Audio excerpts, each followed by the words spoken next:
నమస్తే, this is శౌర్య. బండి భగీరథ పైన పోక్సో కేసు నమోదైంది. అలాగే దానికి సంబంధించిన చట్టాల గురించి కూడా మనం మాట్లాడాము. ఏ ఏ కేసులు నమోదని, ఎంత జైలు శిక్ష పడే అవకాశం ఉంది అని. సో ఒకవేళ అదే వాస్తవం అయితే ఈ రోజు డీసీపీ కూడా 2 సార్లు అమ్మాయిని విచారణ చేసి సుదీర్ఘంగా అమ్మాయితోని వివరాలన్నీ కూడా రాబట్టుకుని సెక్షన్స్ అన్నింటినీ కొన్నింటిని మార్చడం జరిగింది. సో ఏ సెక్షన్స్ ని దేనికి మార్చారు, అలాగే ఇందులో వాస్తవాలు ఎన్నున్నాయి, నిజంగానే వాళ్ళు ఫైల్ చేసిన కేసు, అమ్మాయి ఏజ్, ఇవన్నీ కూడా ఎంత ఉన్నాయి. సో ఇప్పుడు లేటెస్ట్ గాను లాయర్ కూడా కొత్తగా లాయర్ ఎంటర్ అయ్యారు. సో ఆయన కూడా తన ఏజ్ మైనర్ కాదు, తను మేజర్ అని చెప్తూ ఉన్నారు. సో ఇదంతా కూడా చాలా కన్ఫ్యూజన్ క్రియేట్ చేస్తూ ఉంది. బట్ అయినప్పటికీ కూడా ఎంతో కొంత జరిగింది, తప్పిదం అయితే ఉంది అని చెప్పేసి వాదిస్తూ ఉన్నారు. సో అసలు కేసు డీటెయిల్స్ ఏంటి, నెక్స్ట్ ఏం జరగబోతుందని మనం ఎక్స్పెక్ట్ చేసుకోవచ్చు, ఇవన్నీ కూడా మాట్లాడదాం. మనతో పాటు శేఖర్ భాష గారు ఉన్నారు. హాయ్ అండి. జనరల్ గా మనం పోక్సో కేసెస్ గురించి మాట్లాడుతూ ఉంటాం. సో ఎప్పుడు కూడా అమ్మాయిలు పెడుతూ ఉంటారు, అబ్బాయిలు బుక్ అవుతూ ఉంటారు, చాలాసార్లు మద్దతు ఇచ్చారు కూడా. అయితే ఈ కేసు విషయానికి వస్తే ఇదొక గవర్నమెంట్ తో డైరెక్ట్ గా సెంట్రల్ గవర్నమెంట్ తోనే ఢీకొట్టినట్టే. ఇప్పుడు ఎవరైతే ఉన్నారో వాళ్ళు ఫైల్ చేసిన వాళ్ళు, అంటే కేసులో ఎంత వాస్తవం లేకపోతే వాళ్ళ దగ్గర ఎవిడెన్సెస్ లేకపోతే వాళ్ళు అంత ధైర్యం చేయగలుగుతారు అని అనుకోవచ్చు. మనం అంత ఈజీ కాదు కదా. ఈ కంప్లైంట్ కి సంబంధించి లాస్ట్ లైన్ చూస్తే, జస్ట్ లాస్ట్ లైన్, నా కూతురు మైనర్ కాబట్టి ఆవిడ తన అంగీకారంతో సమ్మతించినా అది సమ్మతించినట్టు కాదు అని మీరు గ్రహించాలి అని ఆయన రాస్తారు. ఓకే, అంటే 17 సంవత్సరాల 364 రోజులు ఉన్నా కూడా ఒక్కరోజు మైనర్ తక్కువగా ఉండడం వల్ల ఆవిడ తన మనస్ఫూర్తిగా కన్సెంట్ ఇచ్చినా కూడా అది అత్యాచారం కిందకే వస్తుంది. ఈ దిక్కుమాలిన చట్టం మన భారతదేశంలో మాత్రమే సాధ్యం. మనం లండన్, అమెరికా ఇవన్నీ మాట్లాడుకుంటున్నాం కదా. లండన్ లో ఇదే జరిగితే ఇప్పుడు ఈ సెక్షన్ కి, అంటే అమ్మాయి తన ఇష్టపూర్వకంగా అతనితో గెస్ట్ హౌస్లకి వెళ్ళిపోయి, ట్రిప్లకి వెళ్ళిపోయి గడిపేసి తర్వాత వచ్చి ఏదో ఇష్టపూర్వకంగా గడిపినా కూడా ఇద్దరి మధ్య ఏదో గొడవ వచ్చిందో లేదు అవును జరిగింది, కాకపోతే ఇదే అత్యాచారం, వాళ్ళు నానబెట్టచ్చు. అమ్మాయి ఏంటండి చిన్నపిల్లండి, అమ్మాయికి తెలియదు కదండి, అమ్మాయి ఒప్పుకున్నా కూడా అది అత్యాచారం కిందకు వస్తుందండి. అవునండి, అత్యాచారం కిందకు వస్తుందండి, మన భారతదేశ న్యాయ చట్టం అదే చెప్తుందండి. 20 ఏళ్ళు జైలు శిక్ష అండి, లైఫ్ టైం ఇంప్రిజన్మెంట్ అండి, రిగోరియస్ పనిష్మెంట్ అండి అని చెప్పి మన చట్టాలు చెప్తుంది. జస్ట్ అంటే మన చట్టం ఎంత దరిద్రమైన దీంట్లో ఉందని చెప్పడానికి ఒక చిన్న ఇప్పుడు ఈ అమ్మాయిని అత్యాచారం అంటే, ఇప్పుడు ఆ అమ్మాయి కాలేజీకో దేనికో వెళ్తుంది, పాపం ఒక వ్యాను, మారుతి వ్యాన్ ఏదో వేసుకొచ్చేసి టక్కుమని లాగి పటక్కమని చెప్పి లోపల తీసుకెళ్ళిపోయి అమ్మాయిని బలవంతంగా తీసుకెళ్ళిపోయి గెస్ట్ హౌస్ తీసుకెళ్ళిపోయి అట్లా ఏదైనా చేస్తే, లేదు తెలియకుండా అమ్మాయికి ఏదైనా సరే పెట్టేసి బలవంతంగా తీసుకెళ్ళిపోయి ఇటువంటి ఏమైనా చేసాడా? ఈఎంఐ అంతటికి ఈఎంఐ ఆ అబ్బాయితోటి వెళ్ళి గెస్ట్ హౌస్లకి వెళ్ళవేంటి? 18 ఏళ్ళ కన్నా తక్కువ అమ్మాయి ఫామ్ హౌస్లకి, గెస్ట్ హౌస్లకి, మందు పార్టీలకి, ఇదే వాళ్ళ తల్లిదండ్రులు అమ్మాయికి నేర్పిస్తున్నారు. ఇక్కడ ఎవరు అడగరా? ఇంకోటి ఏంటంటే సార్, ఇందులోని పలుమార్లు వెళ్ళిన ప్రతి చోట, వెళ్ళిన ప్రతిసారి అలాగే ప్రయత్నం చేశారు అని అన్ని ఉంది దాంట్లో. నువ్వు ఏం చేస్తున్నావురా ఇది అంటే మామూలుగా నువ్వు నాకు నచ్చే సినిమాలో కూతురు అలా చేస్తే నువ్వేం చేస్తున్నావు చెప్పు తీసి కొడతాడు, మన కొడతాడు. ఏం చేస్తారు? ఒక మైనర్ పిల్ల ఆవిడ ఇష్టం వచ్చినట్టుగా తిరుగుతోంది, మందు పార్టీలు అంటూ, గెస్ట్ హౌస్లు అంటూ, నువ్వు ఏం చేస్తున్నావు ఒక తల్లిదండ్రిగా? అది కూడా జరిగిన 8 నెలల తర్వాత మీరు ఇప్పుడు వచ్చి కేసు పెడుతున్నారు. ఇక్కడ నేనేం చెప్తానంటే, మీరు జస్ట్ ఈ చట్టం మీరు ఇదే నేను అడగండి, మీరందరూ ఇప్పుడు చూస్తున్న వాళ్ళందరినీ కూడాను, బండి సంజయ్ గారి అబ్బాయి కేసు ఏదైతే ఉందో ఇదే కనుక అమ్మాయి అబ్బాయి ఇష్టపూర్వకంగా కలిసి, అమ్మాయి కనుక 18 ఏళ్ళ లోపు 17 ఏళ్ళ అమ్మాయి 17 ఏళ్ళ అమ్మాయి కనుక ఇష్టపూర్వకంగా కలిసి తర్వాత బయటకు వచ్చి అబ్బాయి మీద కేసు పెడితే భారతదేశంలో అది అత్యాచారం. అత్యాచారం అంటే ఎలా బలవంతంగా తీసుకెళ్లి ఈడ్చుకెళ్ళి చేస్తే ఎంత దారుణమైన శిక్ష ఉంటుందో దీనికి కూడా అంతే శిక్ష. ఇదే నేను అడుగుతున్నాను. మీరు ఇదే లండన్ లో జరిగితే ఏమవుతుంది అని అడగండి. అసలు కేసు కూడా ఉండదు. అంటే అక్కడ జరిగితే కనీసం కేసు కూడా లేదు, వాళ్ళు ఇష్టపూర్వకంగా కలిసారు కాబట్టి మనం దీన్ని ట్రీట్ చేయలేదు. 16 ఏళ్ళు దాటితే అక్కడ కన్సెంట్. జస్ట్ టెక్నికల్ గా అది దీన్ని ఏమంటారు, స్టాచ్యూటరీ రేప్ అంటారు. టెక్నికల్ గా అక్కడ 16 ఏళ్ళు, ఇక్కడ 18 ఏళ్ళు. పోనీ అక్కడ 16 ఏళ్ళు కదా, 15 ఏళ్ళ అమ్మాయి ఒక 18 ఏళ్ళ అబ్బాయితో కలిస్తే ఎటువంటి కేసు ఉంటుంది? అయినా కూడా అక్కడ కన్సెన్షువల్ గా కలిసినా కూడా 15 ఏళ్ళ అమ్మాయి అయినా సరే దాన్ని రోమియో జూలియట్ చట్టం అనేది ఒకటి తీసుకొచ్చి ఆ కోణంలోనే చూస్తారు తప్ప ఇది అత్యాచారం అని ఎక్కడ ఎక్కడ మనం మాత్రమే ఈ దిక్కుమాలిన. అంటే నిజంగా అత్యాచారం జరిగిన మహిళకి ఈవిడికి తేడా లేదా? అదే కదా, తేడా ఉండట్లేదు ఇప్పుడు. అందువల్లే అంటే నిజంగా అత్యాచారం జరిగిన వాళ్ళకి ఎక్కడ న్యాయం జరగదు, వాళ్ళు ముందుకు రాలేకపోతున్నారు అసలు ఎలాంటి వాటి వల్ల జరగదు అని. ఇక్కడ నా పాయింట్ ఏంటంటే, మీరు చైనాలో అడగండి, చైనాలో 14 ఏళ్ళకే కన్సెంట్. అమెరికాలో వెళ్ళి అడగండి, అమెరికాలో కొన్ని చోట్ల 17 ఏళ్ళు, కొన్ని చోట్ల 16 ఏళ్ళు, కొన్ని చోట్ల 18 ఏళ్ళు, స్టేట్ వైడ్ గా ఫెడరల్ లా కాబట్టి. కానీ 18 ఏళ్ళు ఉన్న చోట కూడా ఒకవేళ గనక 17 ఏళ్ల అమ్మాయి తన కన్సెంట్ తోటి వెళ్తే అక్కడ కూడా రోమియో జూలియట్ లానే అంటారు తప్ప దాన్ని అత్యాచారం అని ఎప్పుడూ ఉండదు. మన దేశంలో ఉన్న దరిద్రపు చట్టం ఏంటంటే ఇటువంటి చట్టాలు తీసుకోవచ్చు. ఇప్పుడు ఏంటంటే మా చిల్డ్రన్స్ ప్రొటెక్ట్ అనేది, ఇప్పుడు ఆవిడ చైల్డ్ గా చూడాలి అని చెప్తున్నాం. ఇప్పుడు ఎందుకు చిల్డ్రన్స్ కోసం మనం అంత ప్రొటెక్ట్ చేస్తున్నాం అంటే, ఈ దరిద్రులు చిన్నపిల్లల మీద కూడా అత్యాచారాలు చేసే విధాలు ఉన్నారు. చిన్నపిల్లలకి ఏం తెలుసు? ఒక 10 ఏళ్ల అమ్మాయిని దానికి చాక్లెట్ ఇస్తా, నీకు ఐస్ క్రీమ్ కోయిస్తా అని చెప్పి మంచి మాటలు చెప్పి తీసుకెళ్లి అత్యాచారం చేశాడంటే మనం వాళ్ళ కోసం ప్రొటెక్షన్ కోసం పెట్టుకున్నది. ఈ 17 ఏళ్ల అమ్మాయికి వాడు ఎందుకు తీసుకెళ్తున్నాడు, ఎక్కడ తీసుకెళ్తున్నాడు అన్ని తెలుసు కదా. Then how does this law apply? Just because చట్టం ఉంది కాబట్టి వాడేద్దాం విచ్చలవిడిగా. కానీ ఇప్పుడు ఇతని మీద, బండి సంజయ్ గారి అబ్బాయి మీద అందరూ కూడా ఎందుకు అతను అరెస్ట్ చేయట్లేదు? ఎందుకు? వాళ్ళు ఇష్టపూర్వకంగా కలవనివ్వండి, అమ్మాయి ఇష్టపూర్వకంగా కలవనివ్వండి, అయినా కూడా వయసు తక్కువ అయినా కూడా అతని అత్యాచారం కేసు కదా.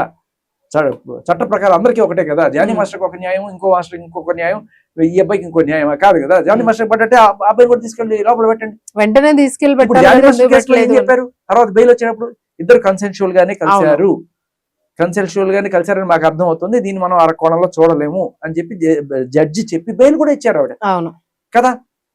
ఇక్కడ ఏంటంటే పోలీసు వేరు, కోర్టులు వేరు. 14 ఏళ్ల అమ్మాయి ప్రవర్తనని కూడా కన్సెన్షువల్ గా తీసుకుని మధ్యప్రదేశ్ కోర్టు రీసెంట్ గా ఒక జడ్జిమెంట్ ఇచ్చింది. అంటే మీ అంతరికి మీరుగా ఇష్టపూర్వకంగా ఓయో రూమ్ లోకి వెళ్ళిపోతారు, మీ అంతరికి మీరుగా ఇష్టపూర్వకంగా గెస్ట్ హౌస్ కి వెళ్ళిపోయి అంతా అయిపోయిన తర్వాత 6 నెలలకో సంవత్సరానికో, జానీ మాస్టర్ కేసులు అయితే 5 ఏళ్ల తర్వాత గుర్తొచ్చేసి అత్యాచారం చేశాడని చెప్పంటే, సరే కోర్టులు చట్టాలు చట్టం ప్రకారం నడవాలి కాబట్టి ఓకే. వినేవాడు ప్రపంచం అంతా చెవులో పూలు పెట్టుకుంది అనుకుంటారు, ఎందుకు అడగరు? ఇప్పుడు నేను పొద్దున్న ఒక ప్రముఖ యాక్టివిస్ట్ ఆవిడ, నాకు సుపరిచితమే, ఆవిడ అడుగుతోంది, ఏంటి అరే ఏంట్రా మైనర్ అమ్మాయిని తీసుకెళ్లి గెస్ట్ హౌస్ లకు తీసుకెళ్తావా అంటే, నేను జుట్టు పట్టుకులాకెళ్ళాడా, గన్ను పెట్టి తీసుకెళ్ళాడు, ఎలా తీసుకెళ్ళాడు? ఎంజాయ్ చేస్తూ పోయారు వెహికల్ లోనా ఎందులోనా? అదొకటే కాదమ్మా నేను అనేది. అంటే వీళ్ళు రాసిన కంప్లైంట్ లో ఎక్కడ కూడా బలవంతంగా లాక్కెళ్ళాడు అని లేనట్టు కాదు. ఈ అబ్బాయిని ఈ అమ్మాయి తల్లిదండ్రులు ఎక్కడెక్కడికి తీసుకెళ్లారు? ఈ అమ్మాయితో పాటు తిరుపతి, శ్రీశైలం, అరుణాచలం, ఇంకోటి ఇది బెజవాడ కనకదుర్గమ్మ గుడి, ఇన్ని చోట్లకి ఈ అమ్మాయితో పాటు ఈ అబ్బాయిని తీసుకెళ్ళారు. ఎవరిని తిప్పుకున్నారు? ఇది ఎవరికి అడగరా? ఆ కంప్లైంట్ లో ఎందుకు రాయలేదు ప్రొసీడింగ్స్ లో? ఇంకొకటి అక్టోబర్ లో జరిగింది అని చెప్పి రాశారు. అక్టోబర్ లో ఇట్లా ఒక గెస్ట్ హౌస్ లో ఒక ఇన్సిడెంట్ జరిగింది అని రాసినప్పుడు, అంతకన్నా ముందు మీరు ట్రిపుల్ తీసుకెళ్లారు, సరే ఫైన్. అక్టోబర్ లో ఆ ట్రిపుల్ తో ఉన్న చదువుతో ఇతను తీసుకెళ్లాడు. తర్వాత మళ్ళీ నవంబర్లో శ్రీశైలము, తిరుపతి ఎందుకు వెళ్ళారు మీరు? అంటే సరే మేము తిరుగుతాం, మేము కావాలంటే బాయ్స్ హాస్టల్లోకి వచ్చి కూర్చుంటాం, లేకపోతే జెంట్స్ టాయిలెట్లోకి వచ్చి కూర్చుంటాం, మా మీద ఏదైనా జరిగితే అత్యాచారం. మా అంతటి మేము వచ్చినా కూడా మా ఇష్ట ప్రకారం కాదు, అది ఇష్ట ప్రకారం ఉన్నా కూడా అత్యాచారమే. అదే బేసికల్లీ శృంగారం అనేది అత్యాచారం అనేది చేశారు ఇప్పుడు. అది ఆ పాయింట్ ఆవిడ ఇష్ట ప్రకారమే ఉన్నా అదే రాస్తారు వాళ్ళ నాన్నగారు. లాస్ట్ నాన్న అమ్మ మన మొత్తానికి లాస్ట్ లైన్ మీరు చూడండి, ఆమె ఇష్టపూర్వకంగా సమ్మతించినా కూడా అది సమ్మతిలోకి రాదు. ఈ చైల్డ్ ప్రొటెక్షన్ కోసం పెట్టిన యాక్ట్ అమ్మా, నేను చెప్తున్నా కదా, 10 ఏళ్ల పిల్లకే చాక్లెట్ బిస్కెట్ ఇస్తా అని చెప్పి తీసుకెళ్లి చేసే అత్యాచారాలకి వేరు, ఇది 17 ఏళ్ల అమ్మాయి, she knows what is what. అవును, అది క్లియర్ గానే ఉంది, తెలుస్తుంది. అన్నిసార్లు వెళ్ళింది అమ్మాయి, అంత క్లియర్ గా పార్టీస్ ఫామ్ హౌస్ లో అంటే స్వతహాగా వెళ్ళినట్టే. మరి దాన్ని ఇంకోటి చదివి, ఐ డోంట్ నో, ఒక బ్రీజర్ తాగిచ్చారట, ఒక బ్రీజర్ తాగి ఆవిడ మత్తులో తూలుతూ వెళ్ళింది అని చెప్పి రాశారు. బ్రీజర్ ఎంత ఉంటుందండి ఆల్కహాల్ పర్సెంటేజ్? 0.5% జనరల్ గా. ఇదేంటంటే బీరులో లేకపోతే ఇటువంటి పెద్ద పెద్ద వాటికి వెళ్ళడానికన్నా ముందు అమ్ము అంత ఉందని, అసలు బ్రేజర్ ఏమి కాదు, ఏమి ఉండదు, కూల్ డ్రింక్ లానే ఉంటది అని చెప్పి జనరల్ గా చేస్తారు.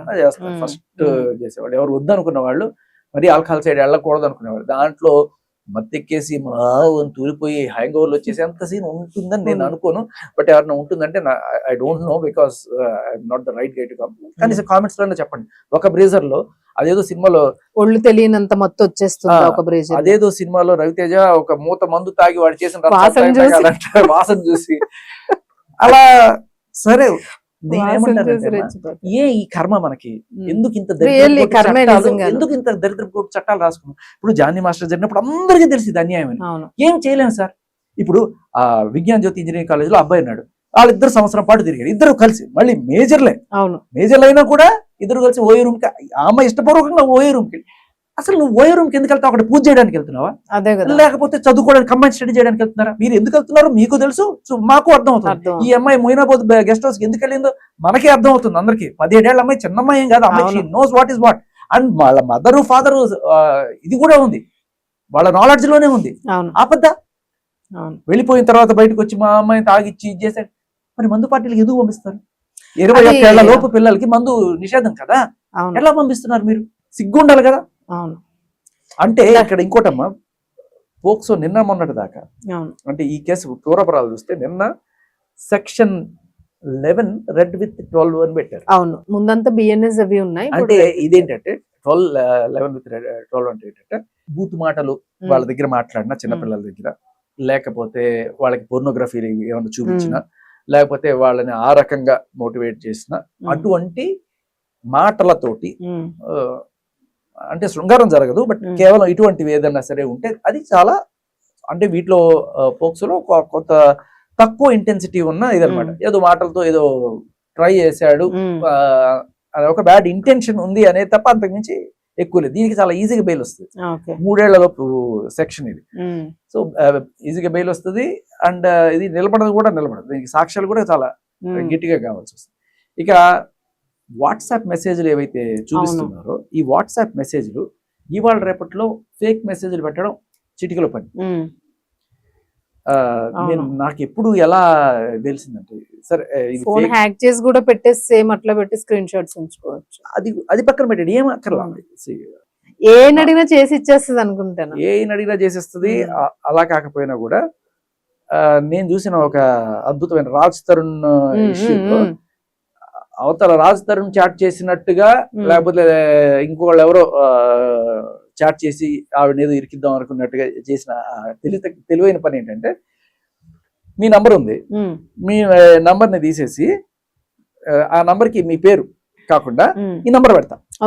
అప్పుడు ఏమవుతుంది, చాట్లన్నీ కూడా ఆ నంబర్ లా కనబడతాయి. అర్థమైంది. సరే, నేను అంత వెనకేసుకురావట్లేదు, బట్ వాట్సాప్ చాట్లు అలాగా చేయొచ్చు.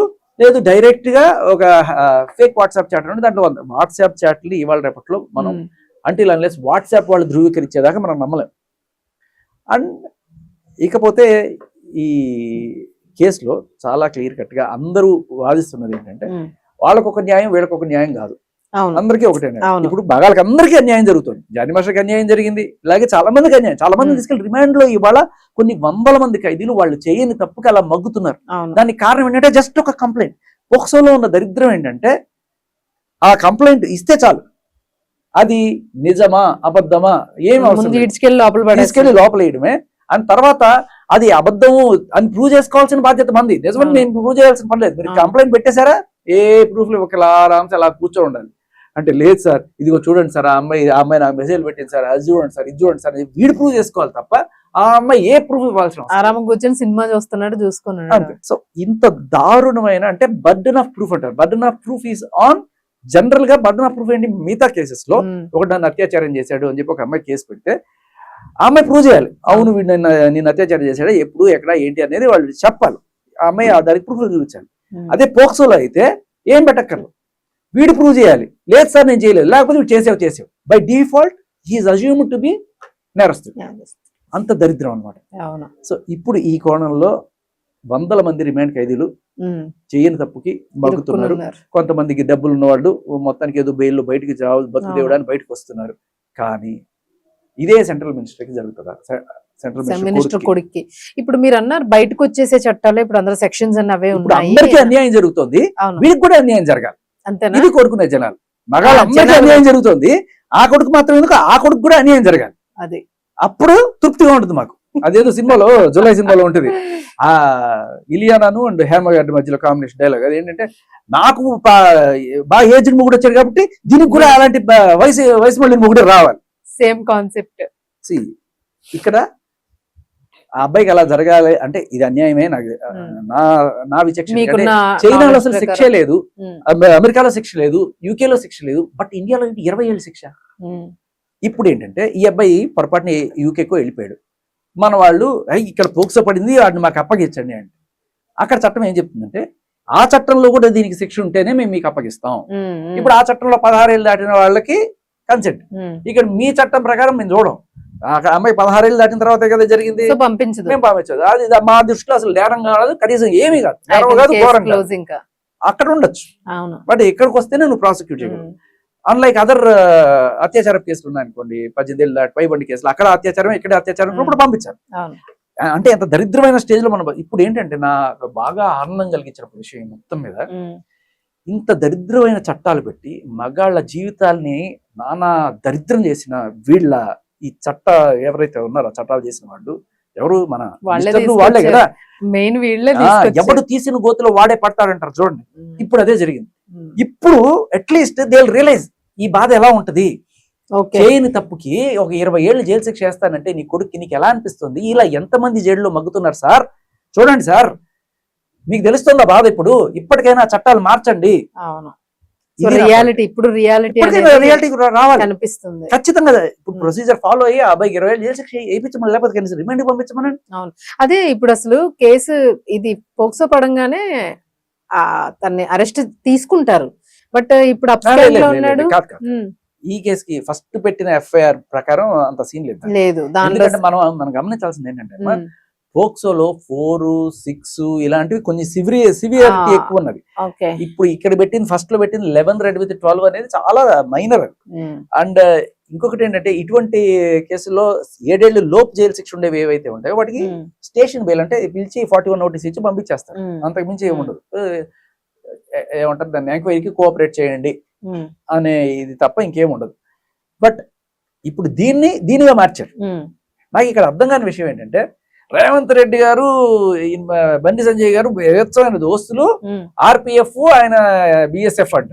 ఆర్పిఎఫ్ అంటే రేవంత్ రెడ్డి ప్రొటెక్షన్ ఫోర్స్ ఈయన అంటే, బిఎస్ఎఫ్ అంటే బండి సంజయ్ ప్రొటెక్షన్ ఫోర్స్ ఆయన అంటే ఎవరో చెప్తున్నారు. అలా అయితే మరి అంత దారుణంగా సెక్షన్ పెట్టాల్సిన అవసరం ఏముంటుంది? అదే కదా నేను అనేది అదే. సో ఇక్కడ ఏంటంటే మనకి ట్రయాంగిల్ ఫైట్.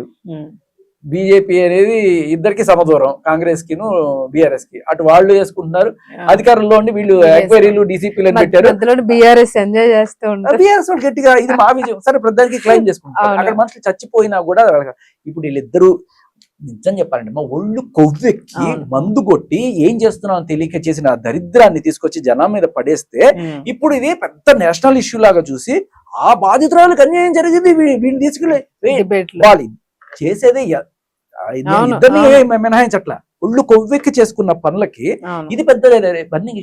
నిజానికి బర్నింగ్ ఇష్యూ ఏంటి? ప్రజల కోసం, నిజంగా ప్రజల కోసం మాట్లాడాలంటే మళ్ళీ ఈ కేసులో చచ్చిపోతున్న 9 మంది గురించి ఎవడన్నా మాట్లాడతారు వీళ్ళకి. ఇప్పుడు బాధితురాలంట అన్యాయం, అరే అన్యాయం జరగడం ఏంటరా? ఇద్దరు మందు కొట్టి గెస్ట్ హౌస్ లో ఉండి మైనర్ కాబట్టి సమ్మతించినా కాదనే దాన్ని పెద్ద ఇది చేస్తున్నారు మీరు. మంది చచ్చిపోతున్నారు అక్కడ. ఎన్ని రోజులు అసలు బయటికే రాలేదు ఏ రాజకీయ నాయకుడు కూడా. వీళ్ళు జనాల కోసం పోరాడే మహానుభావులు వీళ్ళంతా. సో వాళ్ళ క్లియర్ కట్ రాజకీయ కూడా మనకు అర్థం. ఇప్పుడు మీకు ఏమనిపిస్తుంది సార్? అంటే ఇప్పుడు ఇందులో అడ్వకేట్ మన అల్లు అర్జున్ కేసు తీసుకున్న అడ్వకేట్ తీసుకున్నారు. సో ఈ రోజు మనం ఫైనల్ గా ఆయన అమ్మాయి ఏజ్ కి సంబంధించి మాట్లాడారు. సో 2 సర్టిఫికేట్స్ అసలు ఇందులో ఎట్లా కన్సిడర్ చేస్తారు, దేన్ని కన్సిడర్ చేస్తారు? ఏజ్ ప్రూఫ్ అనేటప్పుడు దేన్ని తీసుకుంటారు? బేసికలీ ఆధార్ కార్డు ఉంటుంది. అవును, అందరూ ఆధార్ కార్డు, 10th సర్టిఫికేట్ చాలా మెయిన్ గానే ఇస్తూ ఉంటాం. బర్త్ సర్టిఫికేట్ అంటే అవి చేంజెస్ చేస్తూ ఉన్నా, 10th ఎడ్యుకేషన్ సర్టిఫికేట్ అనేది మారదు కదా, స్టడీ సర్టిఫికేట్. అంటే కొన్నిసార్లు ఇది పాత ప్రాక్టీస్ ఏమన్నా, అంటే మా నాన్న వాళ్ళ కాలంలో వాళ్ళు పుట్టినప్పుడు మంత్రస్నానాలు ఉండే, వాళ్ళ తర్వాత ఎక్కడో పలానా డేట్ అని రాసేస్తారు. వాళ్ళు ఒరిజినల్ డేట్ ఆఫ్ బర్త్ ఒకటి. మీకు చాలా ఇళ్లలో కూడా ఈ ప్రాక్టీస్ ఉంటుంది. ఏంటి, ఆగస్టు 15 రాసినవి చాలా ఉన్నాయి. Original certificate date of birth, original date of birth అని అడుగుతుంటారు. అవునవును. సో అవి ఉంటాయి చాలా మంది ఇప్పటికీ కూడా ఉన్నాయి ఇవి. అంటే సో అవి మనం సాధారణంగా పెళ్లి ముహూర్తాలు అప్పుడు చూస్తూ ఉంటాం. ఆధార్ కార్డు మనకి ఎప్పటి నుంచి వచ్చినాయి? 2014. 2013 నుంచి ఆధార్ కార్డులు వచ్చినాయి. ఆధార్ కార్డ్సా? ఆ. ఆధార్ కార్డ్స్ అంతే రెండు- అంతే అంతే, 2012 2013లో ఆధార్ కార్డులు వచ్చినాయి. వీళ్ళు అంతకు ముందే పుట్టారు కదా. సో కాబట్టి 2013 దాటిన తర్వాత పుట్టిన వాళ్ళకి డైరెక్ట్ గా ఆధార్ కార్డులో ఇది అవుతుంది. బట్ వీళ్ళు అంత ముందు పుట్టారు కాబట్టి there might be, we don't no.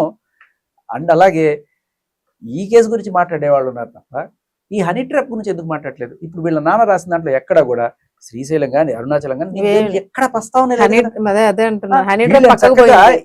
అంటే అదే అన్నాను, పిల్లి ఏదో గొర్రెపిల్లని సంకర పెట్టుకున్నట్టు అల్లుని సంకర పెట్టుకుని వీళ్ళు ఊరంతా వీళ్ళన్నీ- చుడతారు. ఇప్పుడు పెళ్లి చేసుకుంటానని నమ్మించి, సరే పెళ్లి చేసుకుంటాను నమ్మించాడు అనుకున్నాం, పెళ్లి చేసుకుంటాను నమ్మించాడు, సరే అందుకని అల్లుడు కదా అని చెప్పి మీరు కూడా తిరగనిచ్చారు. అవును, ఇది కదా చెప్పాల్సింది. అది పక్కకి వెళ్ళిపోయింది. పెళ్లి చేసుకుంటా అని చెప్పాడు, తిరిగాడు, ఇప్పుడు మోసం చేశాడు, అంతే కదా. ఇప్పుడు దానికోసం మీరు పోక్సోలు పెట్టి ఇప్పుడు మీ తల్లిదండ్రులకు బాధ్యత నిజంగా చెప్పాలంటే అమ్మా, 18 ఏళ్ల లోపు పిల్ల డిగ్రీ చదువుకుంటుంది, లేకపోతే ఇంజనీరింగ్ చదువుకుంటుంది, మంచిగా మోటివేట్ చేసి చదువుకున్న తర్వాత మంచి పొజిషన్లోకి వెళ్ళాలి, ఏదైనా సాధించాలి, ఆత్మగౌరవం, ఆత్మాభిమానం, ఇది కదా తల్లిదండ్రులు నేర్పించాల్సింది. లేదు మినిస్టర్ బండి సంజయ్ గారి అబ్బాయి అంటే బాగా మంచి పవర్లో ఉన్నవాడు కాబట్టి వాళ్ళ ఇంటి కోడలు అయితే చాలు, మాకు ఇంకేం అక్కర్లేదు, ఇది కాదు కదమ్మా. లేడీస్కి ఆత్మగౌరవం, అభిమానం అంటే ఇదే. అలా పెంచాలి ఏ పిల్లనైనా. చక్కగా మందు పార్టీలకి వెళ్ళమ్మా, అక్కడికి వెళ్ళమ్మా, ఇక్కడికి వెళ్ళమ్మా, గెస్ట్ హౌస్కి వెళ్ళమ్మా, రాత్రిపూట స్పెండ్ చేయమా, ఏమన్నా అయితే తర్వాత చూసుకోవచ్చు. పోక్సో ఉంది కదా, అసహ్యంగా ఉంది వినడానికి. వినడానికి అసహ్యంగా ఉంది. ఎవరెవరైతే ఈ అబ్బాయిని అడుగుతున్నారు, ఏరా ఆ మైనర్ అమ్మాయిని గెస్ట్ హౌస్ కి ఎలా తీసుకెళ్తావు నువ్వు అంటే, గన్ను పెట్టి తీసుకెళ్లాడా, జడబట్టుకు లాక్కెళ్ళాడా, ఈ నవ్వుకుంటూ ఈడ్చుకుంటూ ఎగేసుకుంటూ వెళ్ళిందా?